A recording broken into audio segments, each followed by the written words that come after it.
Alright, continuing on with lights, we're now going to set up a basic 3-point lighting setup. And I'm sure most people have heard that and heard it here and there and thrown around quite a bit, and some probably know exactly what it is and probably ought not to be watching this tutorial because it's so boring.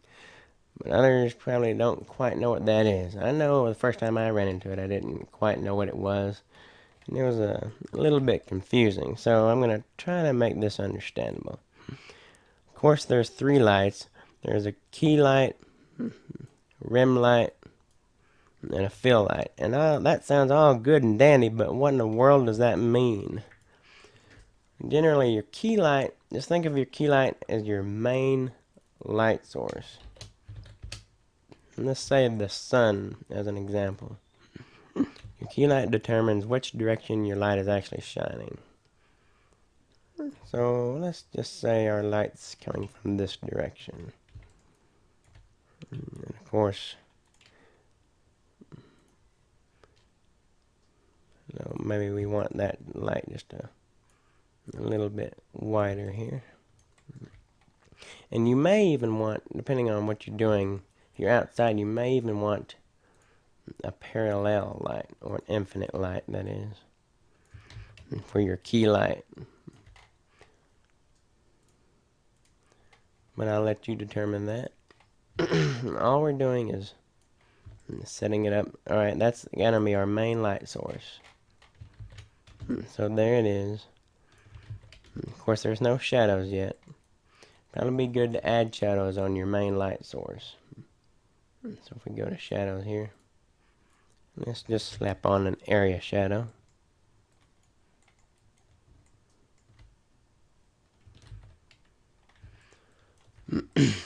Alright, that's good. Now we have a key light. Now what?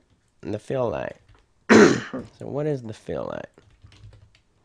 The fill light basically fills in that black darkness. You usually never see an object with complete blackness and darkness on the back side of it where the shadow is, even though the shadow is there.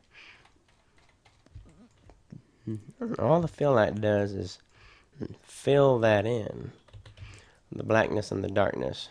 That's all your fill light does. And that's why they call it a fill light. We can actually just duplicate our key light here.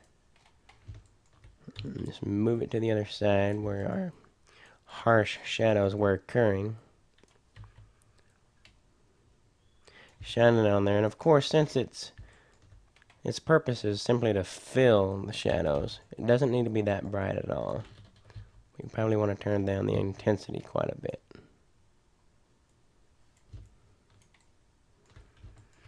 So let's go here.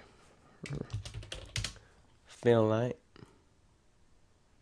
Bring down the intensity. Maybe change the color just a little bit.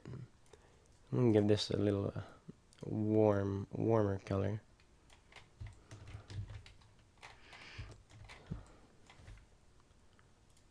Go down here. Render that.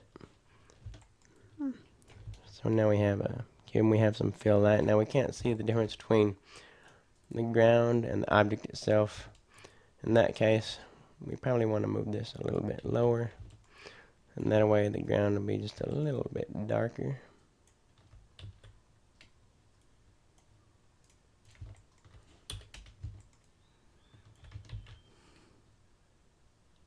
There we go. So now we have it. We can see it, and it's filled there a little bit. So it's not complete blackness and darkness back here. We look at the cube. The cube's still pretty dark.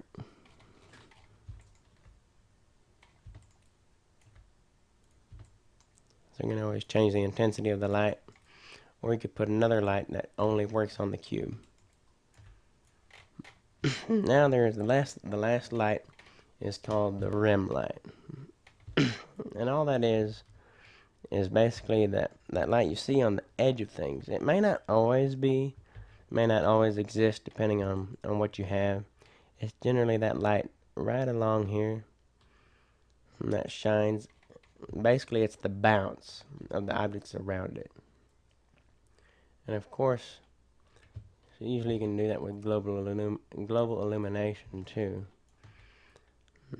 We can always cut back on render time and not worry about that. So if we just use a point light here, render that out. Obviously that's a little too strong.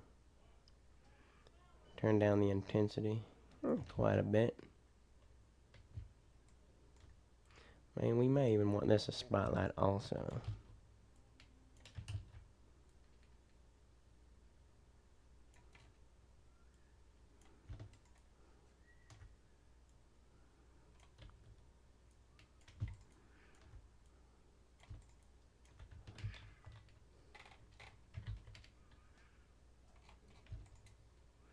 Let's bring it back some more.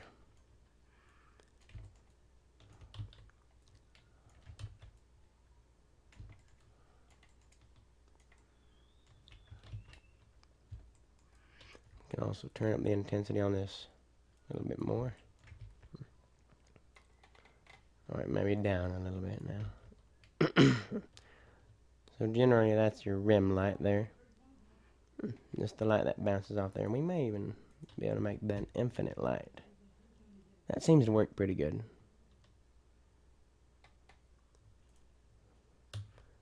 That's generally the basics behind a 3-point lighting setup. Let's stick this cube in a HyperNURB. Give it a few more segments.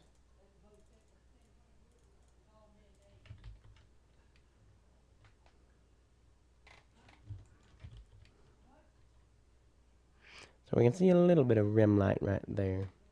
If we were to rotate it around just a little bit more, we might be able to see it better. There we go. So that's the general idea behind that 3-point lighting setup. Just try to think of actual lighting as you perceive it. You got your key light, and you have your fill light, which fills in the shadows. Then you have your rim light, which is basically the backlight, the bounce. In this case, it would be the bounce of this object here. Now, let's say if you wanted shadows coming from the rim light, or any other light for that matter, going through something, of course, as we discussed earlier, you'd have to go to scene, and you would exclude the stage here. So if we actually gave this shadows, here we go,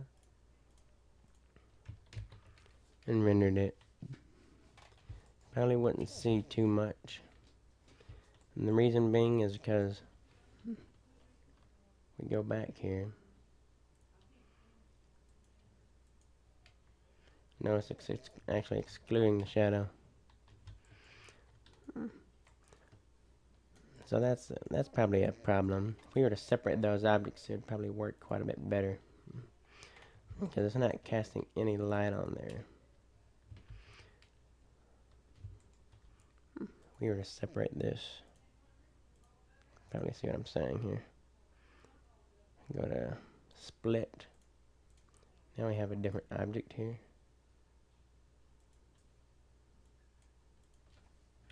We would just delete that. Go back to our key light, or our rim light. Here we go. And exclude this stage light. And we'd probably get what we wanted. There we go. Very, very soft though. That's the basic premise of it.